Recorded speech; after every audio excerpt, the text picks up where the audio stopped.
있어서 잠깐 소개하고자 하는데요. 이 호박은요, 언제나 자신의 이름을 앞에 둔다고 합니다. 그래서 여러분들 호박으로 죽을 쓰면 뭐라고 합니까? 호박죽이라고 하죠. 자, 그 다음에 호박으로 엿을 만들면 호박엿, 잘 아시죠? 또 호박으로 전을 부치면 호박전이라고 하죠. 근데 이에 반해서 이 박은요, 늘 사물 뒤에 자신의 이름을 둔다고 합니다. 그래서 우리가 그 우물물에서 그 물을 길어내는 그릇이 있는데 그것을 박두레라고 하지 않고 뭐라고 합니까? 두레박이라고 하죠. 박두레 하면 이상하죠. 예, 또 물이나 국물 같은 것을 퍼 담는 국자를 박표주라 하지 않고 뭐라 합니까? 표주박이라고 합니다. 또 거린들이 동냥할 때 쓰는 그릇이 있는데 그것을 박쪽이라 하지 않고 뭐라 합니까? 쪽박이라고 하죠. 그래서 이 박은 언제나 사물 뒤에 자신의 이름을 배치합니다. 사람들이 필요에 따라서 이렇게 이름을 붙인 것이지만 어떤 사람은 이걸 이렇게 재미있게 표현했습니다. 이 호박은 교만을 나타나는 거고 박은 겸손을 나타난다라고 얘기하는 겁니다. 왜요? 호박은 늘 자기 이름을 앞에 두지만 이 박은 늘 자신의 이름을 뒤에 두기 때문에 그렇죠. 오늘 본문 역시 어떻게 보면 이 교만과 겸손이라는 주제가 아주 잘 대비되어 있습니다. 오늘 131편은 아주 3절밖에 되지 않아서 그 배경을 이해하기가 쉽지가 않습니다. 그래서 좀 더 여러분들에게 본문을 잘 이해하기 위해서 제가 말씀을 묵상하면서 한번 다음과 같이 구조를 분석했는데요. 여러분 앞에 자막을 보시면 이 1절과 3절부터를 좀 이렇게 분리를 해봤습니다. 자, 거기 보시면 여러분께서 자막을 보시면서 말씀을 드리면 될 텐데요. 먼저 1절에서 시인은 자신의 마음과 눈, 또 자기가 어떤 그런 큰 일들을 하지 않겠다라고 그 자신의 신체 기관을 통해서 주님 앞에서 겸손하기를 강구하고 있습니다. 우리가 흔히 사람이 그 교만은 마음에서부터 온다고 합니다. 자신의 분수와 위치를 넘어서 필요 이상으로 눈을 높은 데 바라보면서 눈이 높아질 때 사람은 교만이 넘어서 오만하게 되지요. 그래서 가만히 보면요, 이제 스크린 내려질 것 같은데요, 사람의 그 눈빛을 보면 그 사람이 그 어떤 상대를 교만하게 바라보고 있는지 아니면 겸손하게 존경의 눈빛으로 바라보고 있는지를 우리가 좀 알 수 있는 것 같습니다.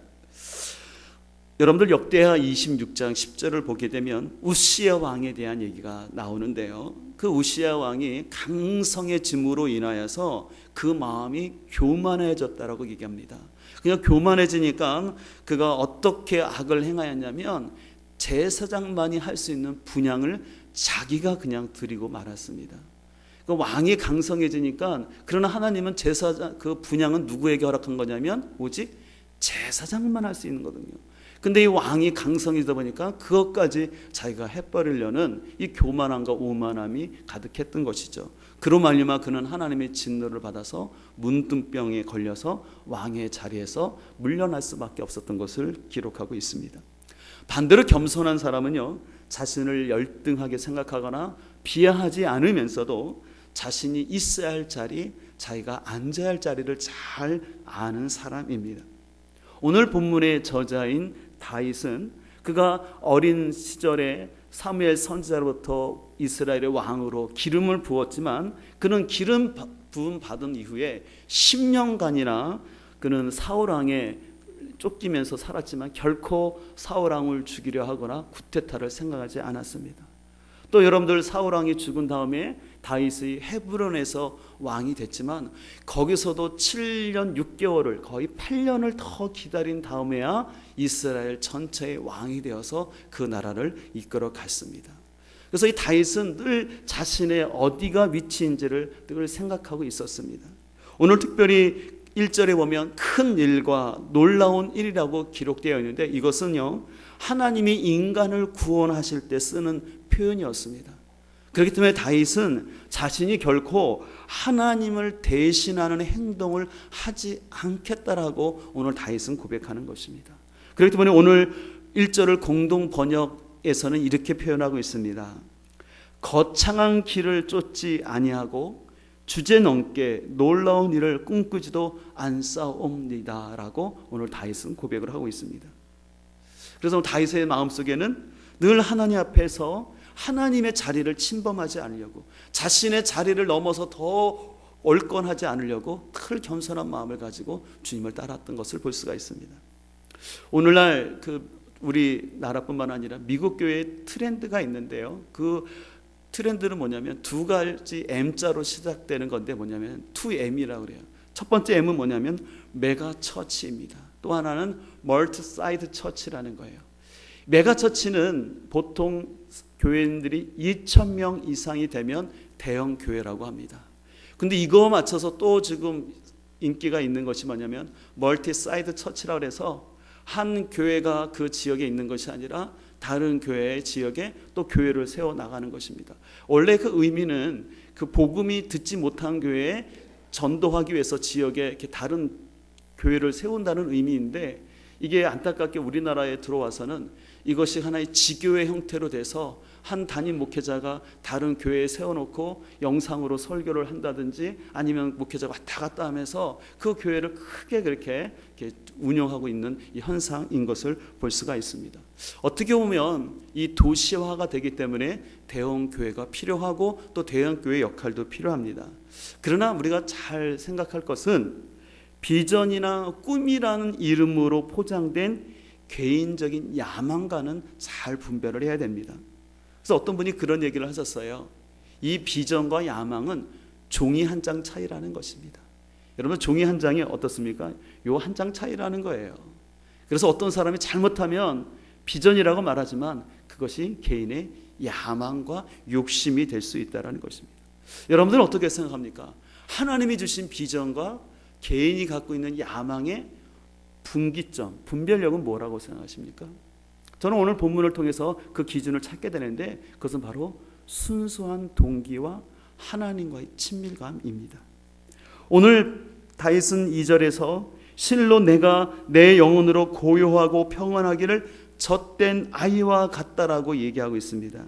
오늘 2절 실로라는 말로 시작되는데요. 이 실로라는 단어는요, 원래 영어 단어로 but, 그러나입니다.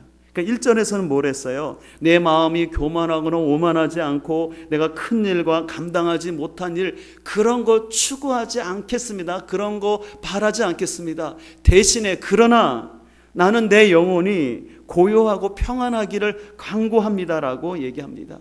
다시 말해서 동기가 순수하고 이 하나님과의 친밀감 가운데 있는 사람은요, 자신의 업적이나 목표 달성과는 상관없이 그 영혼이 뭐하다라는 거예요? 평안하고 고요하다라는 것입니다.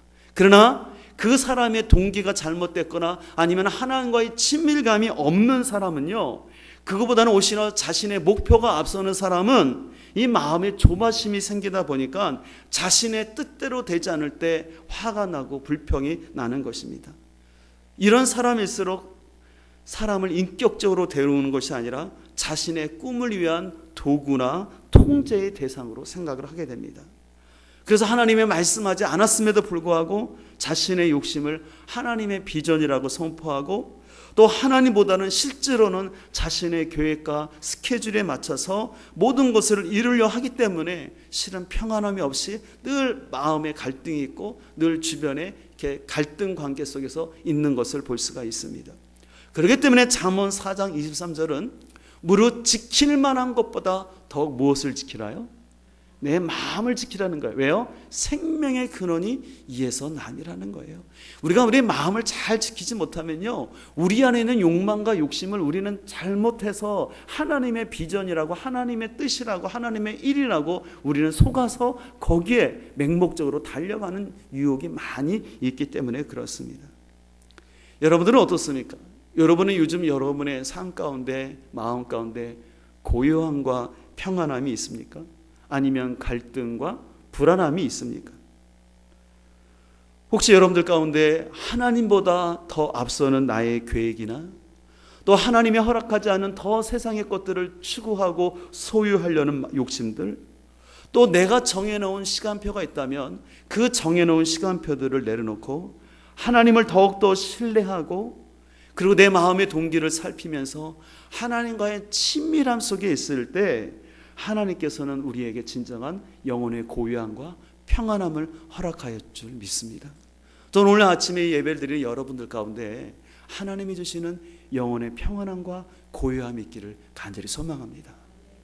우리가 계속해서 그럼 우리가 더 하나님과 깊은 이 신뢰함과 친밀함 속에 가기 위해서 우리에게 필요한 것이 있는데 그것이 무엇일까요?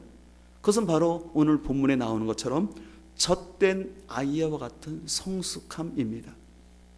오늘 다윗은 2절에서 자신의 영혼이 고요하고 평안하기를 어떻게 표현하고 있습니까? 젖된 아이가 어머니 품에 있음같이, 그래서 자기의 영혼이 젖된 아이와 같다고 반복적으로 강조하고 있습니다. 이 젖대다라는 언어는요, 이게 쾌가물이라는 그 뜻이 있는데 그것은 뭐냐면 젖을 떼다라는 것이에요. 그래서 이거는 3살 정도의 아이를 말하는 것입니다. 근데 우리는 오늘 이 본문을 잘못 이해하면, 깊이 묵상하지 않고 그냥 읽으면 그냥 젖 먹는 어이가 그냥 엄마의 젖을 실컷 먹고 그냥 엄마 품속에 있는 걸로 이렇게 생각할 수 있는데, 그 의미가 아니라 젖된 아이라는 것은 이 아이가 엄마와의 분리의 고통을 경험하고 난 아주 3살 정도의 큰 아이를 말하는 것입니다. 아이를 키워보신 분들은 아시겠지만 이 아이를 젖댈 때만큼 힘든 게 없습니다. 이제 아이의 성장을 위해서 때가 되면 어떻습니까? 이유식을 먹이지 않습니까? 그러면 이유식 주려고 엄마가 젖을 안 주면 어떻습니까? 아이들이 보통이 아니죠. 울고 밤새 보챕니다. 그러면 마음이 약한 엄마는 어떻게 돼요? 다시 젖을 물리죠.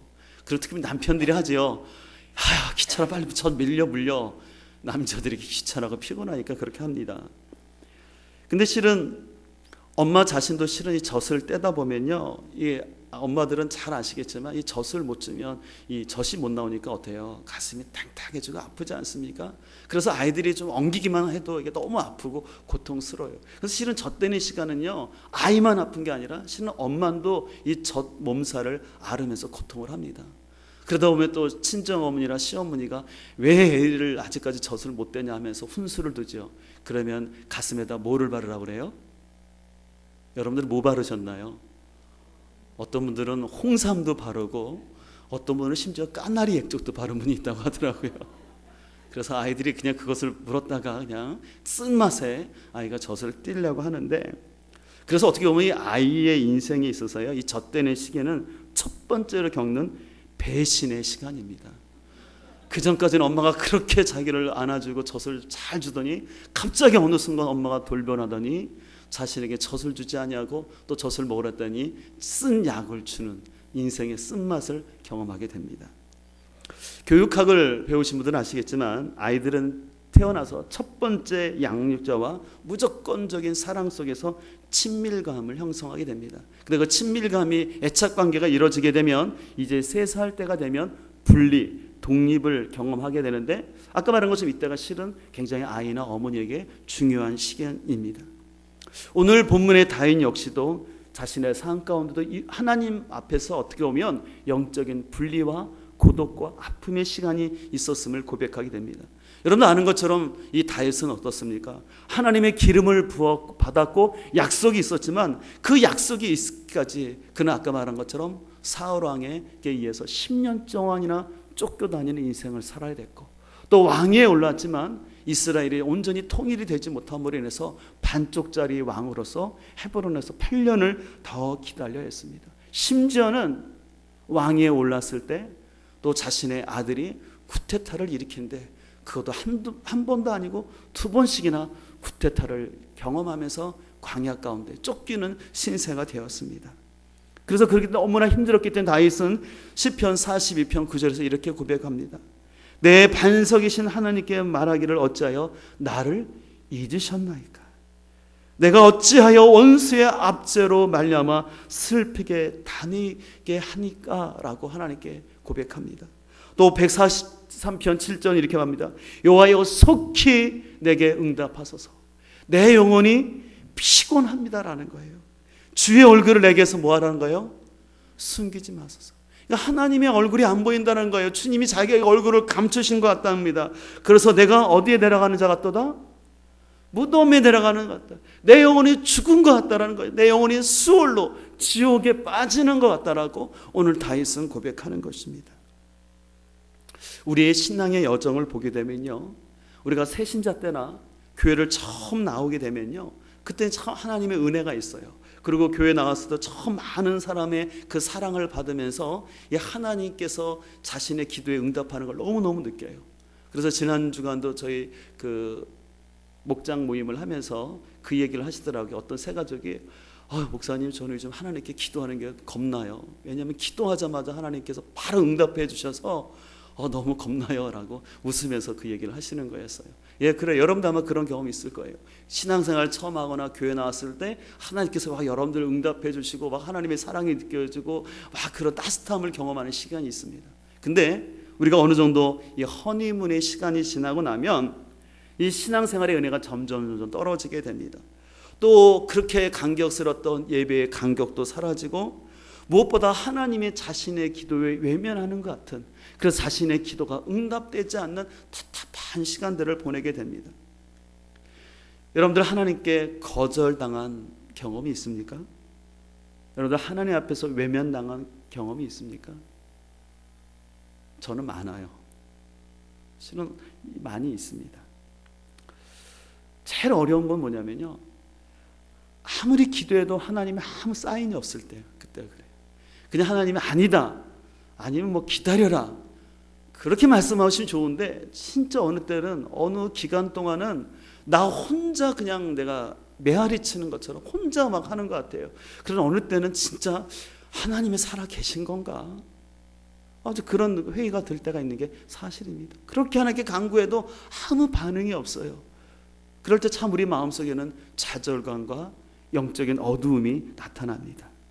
그런데 우리가 바로 성숙한 신앙으로 가기 위해서는 이런 영적인 차원의 이 젖되는 아픔을 잘 이겨내야 합니다. 비록 나의 계획대로 내가 원하는 시간에 하나님이 응답하지 않을지라도, 그냥 하나님께 나오는 자체만이라도, 그저 하나님께 나와서 예배하는 이 자체만이라도 감사할 때 그 믿음이 성숙한 믿음이 될 줄 믿습니다. 이 아이들이 젖될 때 보면은 참으로 전쟁을 치러요. 그러나 어느 정도 시간이 되면 이 아이가 엄마가 젖을 주지 않더라도 그냥 엄마가 자기를 안아주는 것만이라도 그냥 애가 행복하고 기뻐하는 거예요. 그때가 되면 그냥 엄마가 아무거나 이유식 주면 그냥 그거 받아 먹게 되는 것이죠. 그래서 그때가 되면 아이는요, 그동안 그렇게 자기에 집착했던 엄마의 젖이 없더라도, 그 젖이라는 목표가 사라졌더라도 그냥 엄마가 있는 게, 자기 옆에 있는 게 좋고 그냥 엄마 품에 있는 게 감사하는 마음을 느끼면서 아이가 자유함을 갖게 되는 것입니다. 그렇기 때문에 공동번역에서는 오늘 2절을 이렇게 변형합니다. 차라리 내 마음 차분히 가라앉혀 젖떨어진 어린아기 어미 품에 안긴 듯 내 마음이 평온합니다. 여러분 잘 보세요. 이 차라리라는 말은 어떤 의미가 담겨 있습니까? 그 시인의 갈급함이 담겨져 있는 거예요. 차라리 그냥 내가 더 이상 교만하고 내가 더 높아지려고 막 그러지 않고, 그냥 차라리 내 마음을 차분히 가라앉혀서 그냥 젖된 아이처럼, 그냥 그 젖이 더 이상 공급되지 않을지라도 그냥 어머니 곁에 있는 것만이라도 마음에 평안하기를 간구하는 것이죠. 우리가 성숙한 신앙으로 가기 위해서는 바로 때로는 이 친밀감을 넘어서 하나님과의 관계 속에서 이 거절감이라는 이 아픔을 잘 극복해야 할 줄 믿습니다. 이 거절감을 통해서 실은 그때 우리의 영혼이 진정으로 정화가 되고 내가 진정으로 내게 필요한 것이 무엇인가를 알게 됩니다. 또 우리가 신앙생활 가운데 교회 생활하면서도요, 여러분 목회자의 관계 속에도 때로는 처음에는 목회자의 사랑과 관심을 많이 받지만 어느 정도 시간이 되면요, 그 사랑받음의 자리를 내가 또 다른 새 가족에게 양보할 시간이 오게 됩니다. 그래서 그때로는 그 시간이 자신에게 상대적으로 돌봄을 받지 못한다는 생각을 할 수 있습니다. 그러나 실은 목회자는 그렇지는 않죠. 근데 그건 상대적인 박탈감이 있습니다. 그러나 그렇지 아니하고 이 시기 가운데 계속 나만 바라봐 주세요, 나를 더 챙겨주세요. 그렇지 않으면 성도들이 주로 하는 말이 있습니다. 우리 목사님이 변하셨어. 우리 목사님이 누구는 편애하셔. 그런 말 들을 때 참 목회자로서 참 마음이 아프죠. 아이들도 그렇습니다. 혼자서 사랑을 독차지하다가 동생이 태어나면 어떻게 합니까? 사투리가 이상한 말이 나오려네요. 극도의 스트레스를 받는다 하지 않습니까? 그러니까 그 아이들이, 그렇게 순하던 아이들이 동생을 꼬집고 깨물고 때리려고. 우리 목장하신 우리 명숙 성도님이 지금 한유, 여러분들 한유 얼마나 귀여워요. 제가 참 그 아이 태어났을 때 너무 귀여운 아이였는데, 그 한유가 그 동생 윤경이를 막 그 때린다는 얘기를 듣고 깜짝 놀랐어요. 그 온화하고 착한 아이가 왜 그럴까? 근데 이게 다 누구나 마찬가지예요. 늘 어머니의 사랑만 독차지하다가 갑자기 이 아이가 생겨나니까, 이 동생 때문에 내 사랑이 못 받으니까 자기도 모르게 그 인간의 모습인 것 같아요. 본능적으로 나타나게 됩니다. 그러다 보면 엄마한테 혼나고 아빠한테 혼나게 됩니다. 그러면 이 아이는 진짜 마음에 서러움 속에 나 이제부터 삐뚤어질 거다 하면서 이제 미운 3살의 시기를 보냅니다. 그래서 이때 아이들이 유치원 가고 어린이집 가면 괜히 다른 애들하고 축치기도 하고요. 그래서 이제 3살, 4살 반 선생님들이 참 어렵다고 해요. 이 집에서 받지 못한 스트레스를 어디서 풀어요? 유치원, 어린이집에 와서 풀기도 하고 그래요. 참 어려운 시기인 것 같아요. 그러나 오늘 다윗의 고백처럼 하나님은 언제나 변함없이 자신을 사랑하시고, 또 어머니 역시도 이 젖을 떼는 기간에 전 몸살을 앓으면서 누구보다도 그 첫째 아이를 생각하면서 아파한다는 사실을 알게 될 때, 오늘 본문의 3절의 고백처럼 이스라엘아 지금부터 영원까지 여호와를 바랄지라고 고백하게 될 줄 믿습니다. 오늘 시편은 1절에서 여호와여라고 시작하여서 3절에 여호와를 바랄지어다라고 하면서 하나님이 시작과 끝을 차지하고 있습니다. 화면 보시면 알 수 있는데 여호와여 약간 붉은 소리 되어 있고, 마지막 3절에 여호와여 여호와를 바랄지어다 했죠. 이것을 전문적인 용어로 인크루지오, 아니면 감싼다, 아니면 숨이 쌍간, 처음과 끝을 이렇게 표현한다고 했어요. 이거 굉장히 중요한 문학적인 기법인데요, 이 다윗은 하나님으로 시작해서 하나님으로 마치는 것입니다. 이처럼 우리의 참된 신앙은 하나님으로 시작해서 하나님으로 끝나야 할 줄 믿습니다. 때때로 성도들의 신앙 가운데 어떤 분들은 하나님으로 시작했지만 자신의 야망과 순수하지 못한 일로 하나님을 멀리 떠나는 사람들 있습니다. 하나님 멀리 떠난다는 것은 하나님을 얘기하지 않는다는 거 아니에요. 하나님을 얘기해요. 늘 비전을 얘기해요. 근데 문제는 하나님의 뜻과는 상관없는 자기 뜻을 하나님의 뜻으로 말하면서 하나님과 친밀감이 없이 더 내가 어떻게 이 일을 성취하기 위해서 세상적인 방법을 동원하고 사람을 통제하고 사람을 움직이려는 모습이 나타날 수 있다는 것입니다. 그래서 이런 것들이 성숙하지 못한 사람들은 교회를 통해서 자신의 한을 해소하려는 사람들이 있습니다. 비전이라는 이름을 가지고 자신의 상처와 열등감을 보상받으려 하고, 그래서 그것을 감추기 위해서 더 큰 소리를 내거나 더 큰 일을 이루려 하는 모습들이 교회 안에 나타날 수 있다는 것이죠. 우리는 우리 신앙생활이 하나님부터 시작됐다면 마치는 그 순간까지도 하나님이고, 그 과정 속에서도 우리는 하나님과의 친밀함을 순수한 동기를 가지고 나가야 할 줄 믿습니다. 중국 고사에 이런 이야기가 있습니다. 어느 날 왕과 왕후, 그 다음에 제상 3사람이 앉아서 평소에 다른 사람에게 말하거나 알리기 불편했던 자기만의 비밀이 있다면 한번 툭 까놓고 솔직히 얘기해보자라고 했습니다.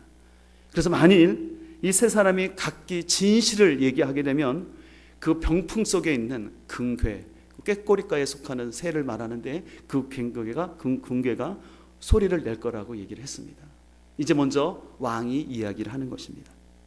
나는 이 나라의 권력을 다 가진 왕으로서 모든 사람들을 다 통치하고 모든 것이 다 내 것이지만 때때로 신하들과 백성들이 나에게 선물을 갖다 주면 나는 그렇게 기쁘다네 라고 얘기를 했습니다. 그랬더니 어떻게 했을까요? 궁계가 울었다고 합니다. 이번에는 제상이 얘기합니다. 나는 이 나라의 통치자가 분명히 왕이 있다라는 것을 알고 있지만, 그러나 한 사람을 제외하고 내가 이 나라를 다스릴 수 있다는 사실을 알지만 때때로는 제가 그 왕의 자리가 많이 바라볼 때가 있습니다라고 얘기를 했습니다. 어떻게 됐을까요? 이번에도 동일하게 금괴가 울었다고 합니다. 이번에 마지막으로 왕비가 입을 열었습니다.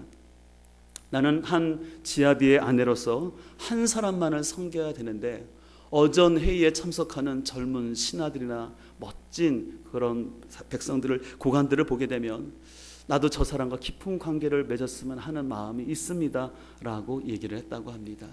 어떻게 됐을까요? 이번에 동일하게 큰 개가 울었다고 합니다. 이 이야기는 우리 인간에게는 다 어떻게 보면 본능과 욕심이 있다라는 것입니다. 근데 중요한 것은 자신 안에 있는 이 본능과 욕심을 포장하거나 위선으로 나타나는 것이 아니라 정직하게 하나님께 나가서 고백하는 겁니다. 하나님, 제 안에 이런 물질에 대한 욕심, 하나님, 제가 어떤 통제에 대한 욕심, 어떤 성적인 욕심과 욕망들이 있습니다. 하나님, 저의 연약함입니다. 그래서 그것을 고백하고 하나님만이 나의 이 연약함을 극복할 수 있습니다 라고 하면서 하나님의 도움을 구하면서 하나님과의 친밀성 안에 있을 때 그 사람은 하나님이 주시는 힘으로 우리의 모든 삶의 유혹과 어려움들을 극복하며 나아가게 될 줄 믿습니다. 사람은 누구를 가까이 하느냐를 보면 그 사람의 가치관이 나타납니다. 젖으로 표현될 수 있는 물질이나 육체적인 안일, 쾌락, 자기 중심성을 넘어서 그냥 하나님 그 자체를 감사하면서 그저 하나님께 나와 예배드리고 하나님 앞에 나와 있는 그 시간을 기뻐할 수 있다면 그 사람은 참으로 하나님 앞에 성숙한 신앙인 줄 믿습니다.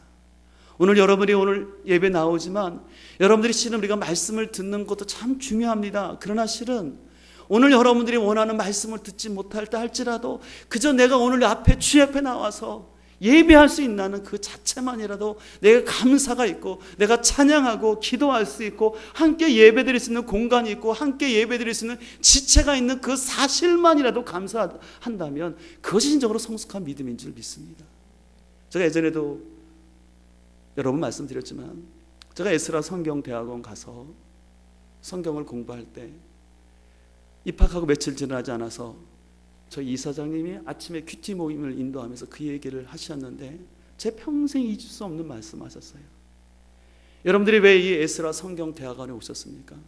아마 여러분들은 더 좋은 설교자가 되고 더 좋은 설교를 통해서 교회를 섬기고 부흥시키려는 마음이 있을 것입니다. 그렇기 때문에 여러분들 그 대가 지불을 하고 1년씩이나 여기 기사 오고 2년 동안 학교 다니지 않습니까? 근데 여러분들이 설교 잘하기 위해서 성경 보면 사꾼 목사가 됩니다. 설교 잘하려고 성경 보지 마시고 하나님 말씀 자체를 묵상하세요. 저는 그 말씀을 제 평생 잊을 수 없고 늘 저는 그 말씀이 저희 앞으로의 모토가 될 것입니다. 어떻게 목회자로서 설교를 잘하는 거 중요하죠. 근데 만약에 제가 설교 잘하기 위해서 성경을 공부한다면 그건 역시 순수한 동기가 되지 못한다는 거예요. 그냥 하나님 말씀을 묵상하는 그 자체가 중요한 거죠. 그래서 우리 교회 표어가 뭡니까? 말씀 묵상으로 생각과 언어를 더 새롭게. 그래서 우리가 이 싸움을 하는 거예요. 여기 우선순위를 둬야 되는 거예요. 늘 말씀을 묵상함으로 인해서 우리의 생각을 새롭게 정립하고 하나님의 뜻이 무엇인지를 진정으로 분별하고 내 욕심을 기도를 통해서 성취하는 것이 아니라 소원 성취해달라고 기도하는 것이 아니라 내 욕망을 내려놓고 포기하고 주님의 뜻을 받아들이는 그 기도가 참으로 성숙한 길로 나가는 길인 줄 믿습니다. 그랬을 때 오히려 하나님이 인자하신 속에서 하나님 우리를 새롭게 하시고 하나님의 섭리를 우리가 깨닫게 되면 그냥 하나님 자체로 내가 젖된 아이처럼 그냥 엄마가 곁에 있는 것 자체로만도 감사하고 기뻐할 수 있는 우리 영혼이 되길 간절히 소망합니다.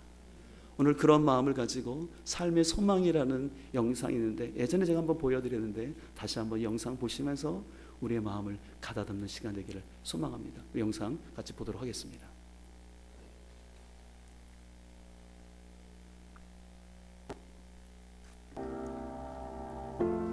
삶의 작은 일에도 그 마음을 알기 원하네. 그 길, 그 좁은 길로 가기 원해. 나의 작음을 알고 그분의 크심을 알고 그 깊은 길로 가기 원하네.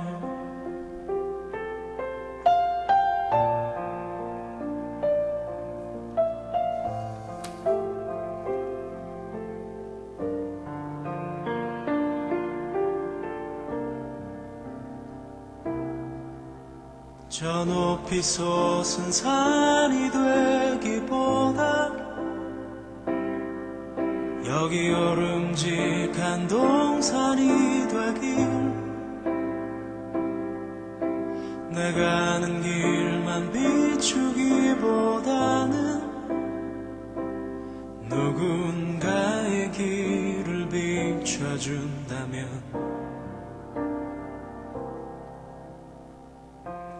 내가 노래하듯이 또 내가 얘기하듯이 살길, 난 그렇게 죽기 원하네.